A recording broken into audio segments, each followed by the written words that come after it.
Good morning. And again, thank you for joining us for our third press conference with Pastor Peter. This time we decided to do something a little bit different. We have opened the questions up to go beyond just the church topics. So the students have prepared their question and we've not had a chance to look them over, so I can't tell you what they are. You will learn it just as I am. So we will get started on this third press conference. I'm Dallas and I have two questions. My first question is, where have you been deployed to? I don't remember if I've ever asked this. Okay, that's a great question. Good morning, Dallas. How are you? And good morning, everyone. I'm Reverend Peter Bauer, and I'm the interim minister here at Redeemer United Church of Christ. And welcome, one and all, to our third youth press conference on this glorious spring day, on this Sunday after Easter. Regarding where I've been deployed, well, let's see. I have been deployed to Okinawa, Japan. I've been deployed to Guam. I have been deployed to the Marianas Islands, and I've been deployed to Singapore. And my second and final question is, how many years does it take to go through military school? Depends upon what you're training for. When I became a chaplain, it was the prerequisite for me even to go into the military is that I had to be a graduate of a theological seminary or a divinity school, which is usually a 3-year process. And then I had to spend some time working in a local church. The requirement at that time was 2 years. And then by the time I was able to complete that, then I went in and I went into the chaplain basic course, which at that time was in Newport, Rhode Island, which was a large concentration of Navy education training schools at that time. Now, fast forward at 30 plus years, the Joint Chaplain Training School now, and this would be for the Air Force and for the Navy and for the Army, is now located at Fort Jackson, South Carolina.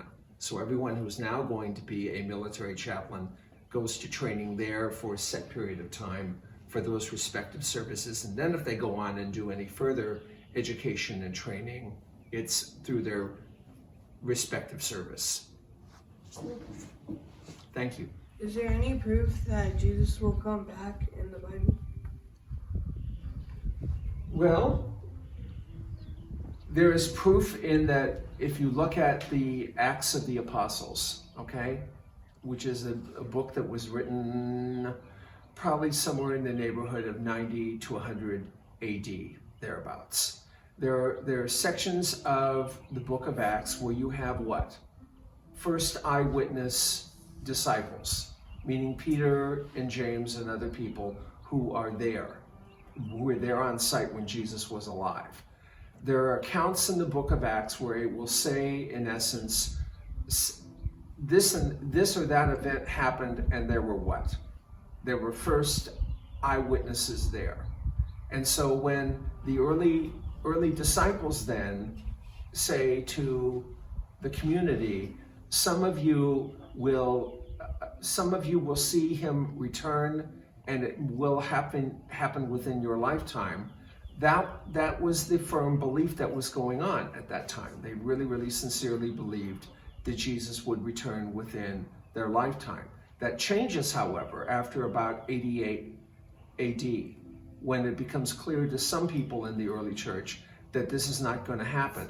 Doesn't mean that they don't continue to believe that Jesus will come back. It's just not going to be what? Within a period of maybe about 40 or 50 years. Because again, keep in mind that what we have for the Gospels and what we have for the letters of Paul, etc., were written after Jesus's life. Jesus lived from about 3 BC up to about 30 AD. The first letter we get by the Apostle Paul isn't written until 55 AD. The first gospel that we get, which is Mark's, doesn't come on the scene till 70 AD. And by the time we get to the Gospels of Luke and beyond, That's not written until around 80, 85 AD. John's gospel isn't written until about 90 AD. And the Acts is written about in that same time frame. So you can look at the period of time we have. We have about a good, 40 or 50 or 60 years. So a lot happens and a lot changes. And so ideas then about when Jesus is going to appear or come back also evolve and change as well. Is that helping? So a while back you said you were in the Navy. Mm-hmm. So what exactly did you do when you were in the Navy? I was a chaplain. So I represented the United Church of Christ, and I worked in a series of interesting jobs. I was a hospital chaplain in Okinawa, Japan. I ran a department for pastoral care in Okinawa, Japan.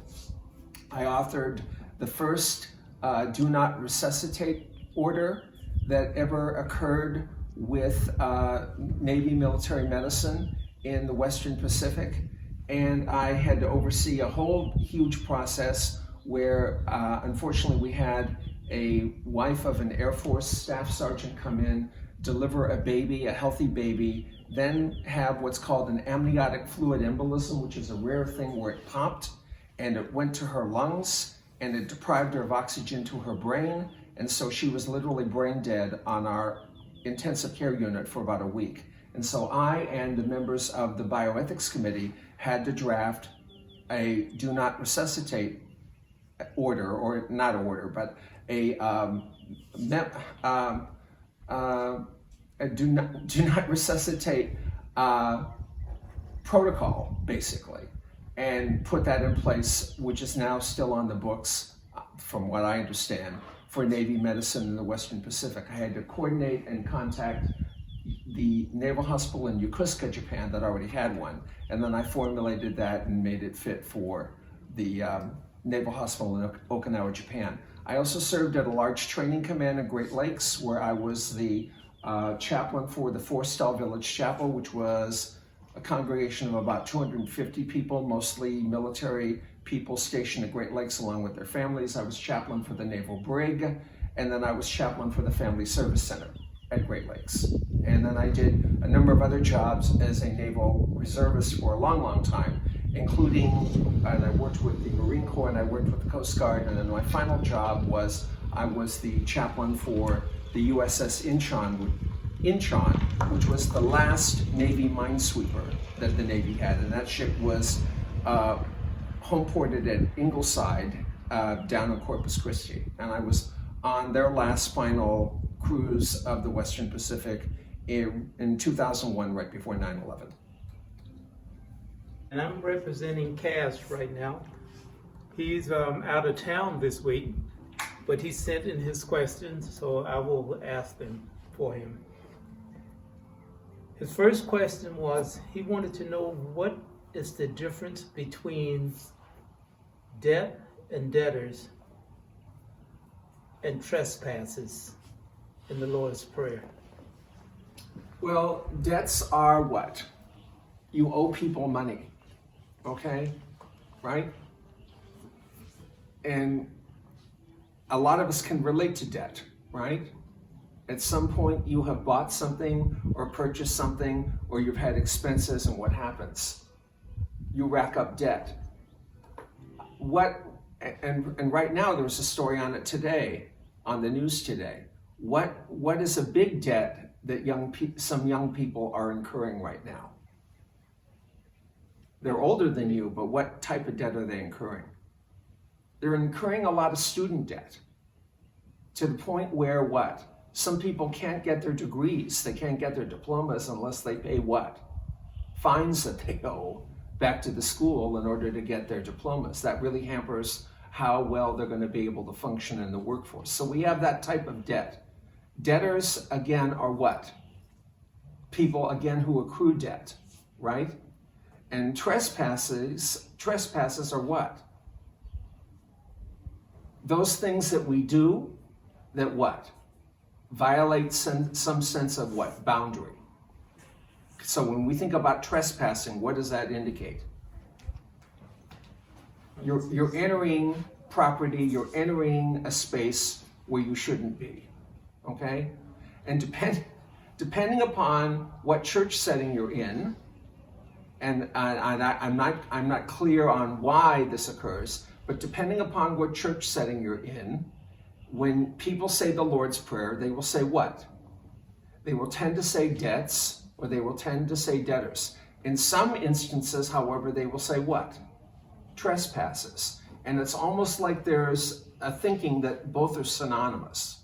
I don't think they are, but depending upon what setting you're in, you'll hear some people refer to trespasses in the Lord's Prayer, and in other settings, you'll hear what? People say debt or debtors.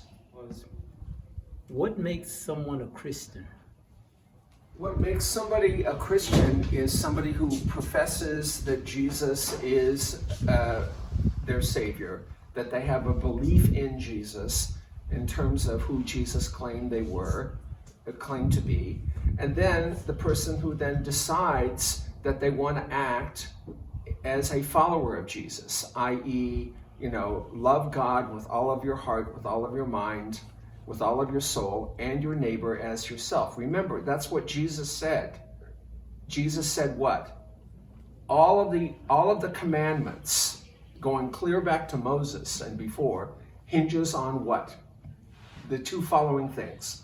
Love the Lord God with all of your heart, with all of your soul, and all of your mind, and what? And love your neighbor as yourself. Okay? That's what Jesus said was the kernel of what it meant to be a follower of him. We have certainly seen throughout the centuries what? People who have strived to follow that position, and what? People who have deviated from that and have done other things. But in my mind, that's what we're looking at. If you want to be a Christian, you're looking at what? Loving the Lord God with all of your heart, with all of your soul, with all of your mind, and loving your neighbor as yourself. A question of my own, and we talked about it earlier, and some of the students wasn't here. And then, of course, myself, I need to hear it again to refresh my remembrance, and also kind of reestablish the thought in my mind. But we were talking about baptism. When a child is born and the child is baptized, my question is, baptism is supposed to be, in my thinking, is supposed to be something of a choice. So if you baptize a baby, that baby didn't make the choice.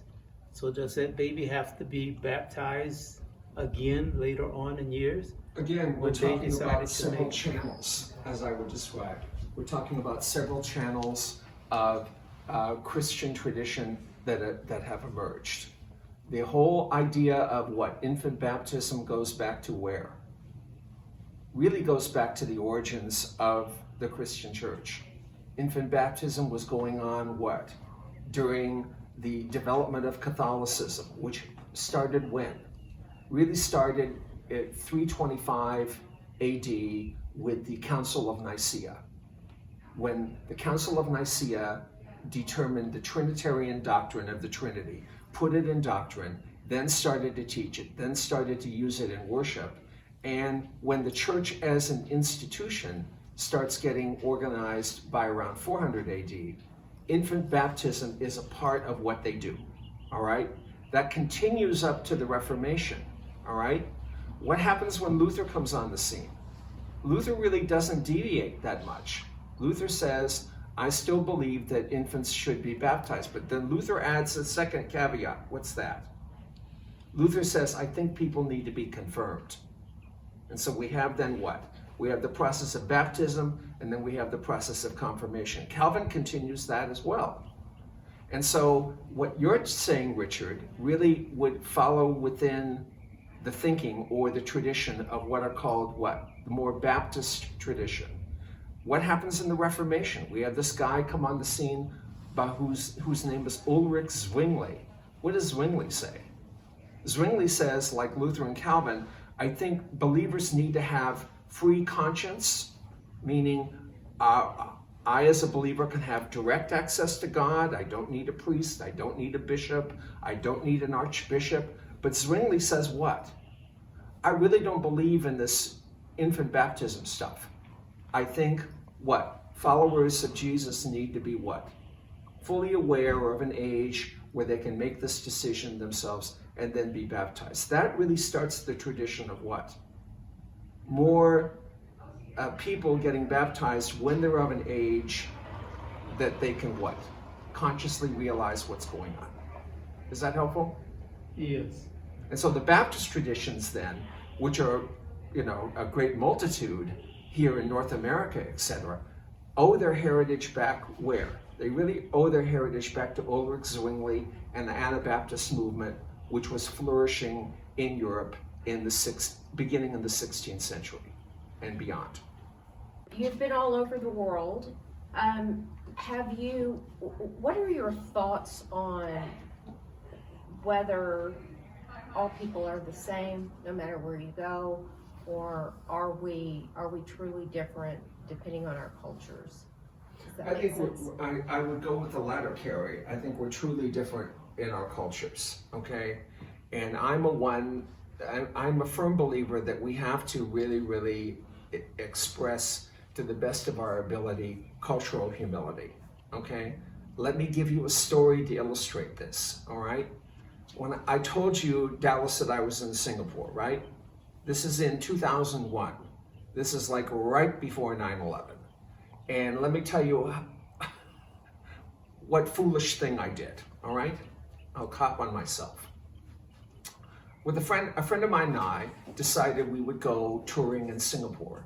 So we went and visited several temples. We went to this area in Singapore that has a lot of merchants where you can do a lot of bartering. So we went there, I bought a piece of jewelry for my wife while I was there, and we did some other things. So while we were there, it was a hot day in Singapore, right?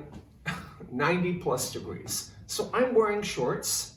I'm wearing a nice, golf shirt. I got a hat on. We're walking around Singapore. We go to this mosque. We go to this mosque, and the doors are opened, and people are inviting us in, right? So I go in, and I'm thinking I'm being respectful. I'm kneeling, I'm quiet, I'm listening to the imam, give his address. All of a sudden, this man who has pants on runs at me, looking kind of concerned, but was smiling at the same time, and he points over there, and there's this rack of house coats that they have, And I got it, I thought, I violated the dress code. So I put on the house coat, went back in, everybody was smiling, everybody was fine. So I figured out, guess what? I made the assumption what? That I was okay. When in fact, according to their traditions and customs, I wasn't okay. Same trip, I make another faux pas. I'm riding on the light rail system that's in Singapore. It's just, they really are sophisticated in terms of their technology and everything. So I'm riding on the light rail system. We're going back out to the Royal Naval Base that's in Singapore where we were staying. I see these two women, Muslim women, who are on the train, who are just dressed impeccably, impeccably. Their hijabs look like they came out of Nordstrom's. They were just gorgeous fabric. And I'm chatting with them, right? And I noticed that the child that's with them has a backpack, and what's on the backpack? Mickey Mouse. So we're chatting, and she's laughing, and she says, yes, we like Mickey, and so we're chatting it up, and she asks what I do, and I tell her I'm a clergy person, and I'm a chaplain, et cetera, and in the United States, and we're going on, and then I made what? Here's was my fatal mistake. What was it?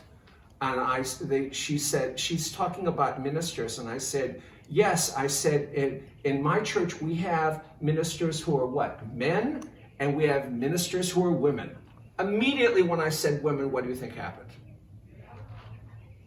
It was just like deadly silence. Deadly silence, and I thought, I've done it again. Twice in the same day. I made the assumption, what? I made the assumption that what I was saying was going to be correct and was going to be what? Hopefully agreeable with the other person. So I've definitely learned when traveling, especially traveling overseas, that you can't make the assumption that what we have in terms of our mindset, that what we have in terms of our orientation, that what we have in terms of our values, etc., is going to be agreeable to everybody on the planet. It's just not going to be that way. It doesn't mean you can't learn, it doesn't mean you can't debate, it doesn't mean you can't come to some type of a consensus, but it's not going to work if you make the assumption that what we do here in America in 2021 is going to be operative for all places in the world. What else would you like to know from me?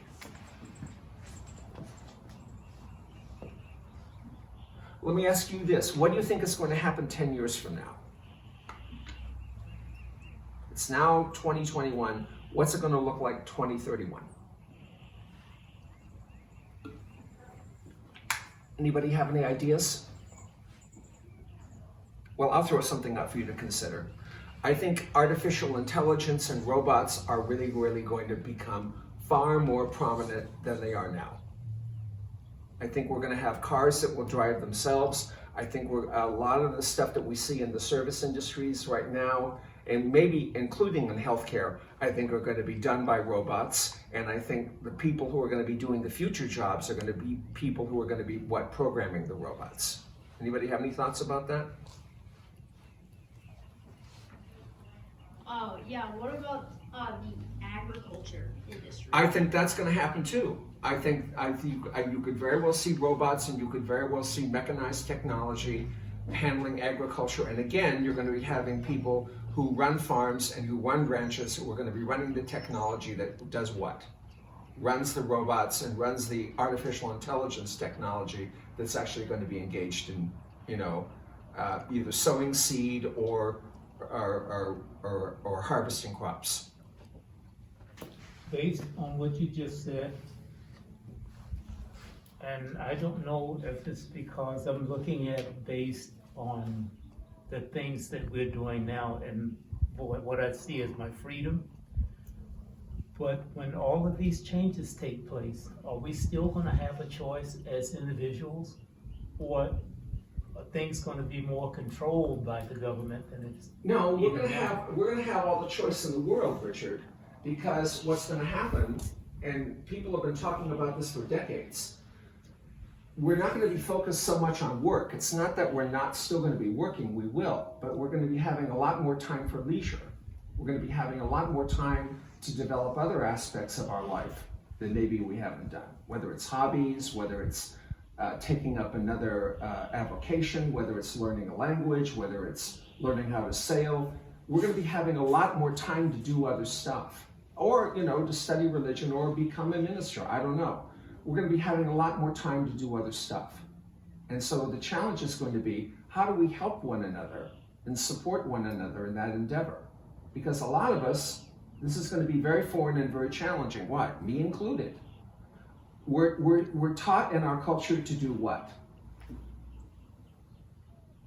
Get an education, go out, get a degree, work, have a career, right? To the absurdum, where we're working what? 40 hours is just starting to cut it. Many people are working 50, 60, 70 hours or more, especially in current economic times. Well, what happens if we have all of these machines doing all of this work, and we're what? We're managing these machines. And then what? We have all this time on our hands. What are we going to do with it? And so that's what I think is going to be a very, very interesting cultural shift to see how we handle that. And I think churches could be very instrumental and could be very supportive in helping people be able to handle that challenge and be able to make that shift in terms of what they focus on in terms of their life and what would be a priority for them and what would help them, especially in terms of developing their faith. So we'll have more time to do these leisure things. But in my mind, I'm thinking back when the automobile industry started, and you walk into a dealership and you said, can I get this in different colors? Mm-hmm. And they said, yes, as long as it's black. Mm-hmm. So you really didn't have a choice. Well, You didn't. take what society You gives you. didn't, but I think, I still contend we're probably going to have a lot of choice. Right. Who would have thought that someone like Elon Musk would come on the scene and be able to what? As a private enterprise, as a private company, be able to launch rockets and launch astronauts into the air. Who would have thought that? I wouldn't have thought that 10 years ago, and yet that is happening now. And I think we're going to be seeing more and more and more of that. It's a vastly different world now from what we thought and even experienced 10 or even 20 years ago. Some of it's really exciting, some of it's frightening, some of it's really challenging. And so it's then, I think, incumbent upon clergy, upon Christians, upon religious communities, what? To help people do what? Be able to navigate and make the transition through all of this as best as we all can, as this continues to change and as this continues to evolve. And one of the good things I see out of this is that, as I said earlier, if people are going to be having more time to devote to themselves or to their families, then it may give really, really good opportunities to what? Help people be able to develop their faith further in ways that they haven't been able to do it up till now. We are, but it's not going to be without bumps. Let me give you one last thought to cogitate and to meditate on. In the state of California right now, there has been a bill that's recently been passed by the House and the Senate in Sacramento, which is now going to what? Have artificial intelligence handle a lot of the screening and the initial evaluation for people getting mental health care in the state, especially in state hospitals and in public funded treatment facilities. That is unheard of. And that is happening now in 2021. So we can only guesstimate what might happen in the next 5 years or less. That could be happening here in Texas, that could be happening in Massachusetts, that could be happening in Illinois, that could be happening in the Pacific Northwest. So here you have it. We'll have robots talking to people, making provisional diagnoses and then referring to another provider, hopefully human, to be able to help them. It's frightening, it's scary. I don't like it, totally. I mean, it would put me out of a job, potentially. But what? We have it going on. And it's being driven by what? Economic forces and people who, what? Will stand to gain monetarily from all of this. I wanted to know, why is praying so important? What was that again? Why is praying so important? Well, it's important because it's how we communicate with God. It's how we make contact with God. It's how we, appeal our needs and our desires and our thanksgiving and our confessions to Jesus. If we don't have prayer, then we're not going to be able to really, I don't think, we're not going to be able to really figure out or come to terms with what God would want us to do with our lives. It's in that connection that we have with God through our prayer life that we're able to what? Feel the Spirit, be able to be energized and look at the world and say to ourselves, we're not alone. That we have someone who loves us and sustains us and cares for us, and so therefore we can do what? We can love and sustain and care for others. Okay, thank you. Well, this press conference to me has been very enlightening. It helps me as an older person set in his ways and ideas to kind of understand the different views, especially of the young people that we have here. And it kind of set my mind a little freer, knowing that once they get in the position that we are right now, and we're gonna have a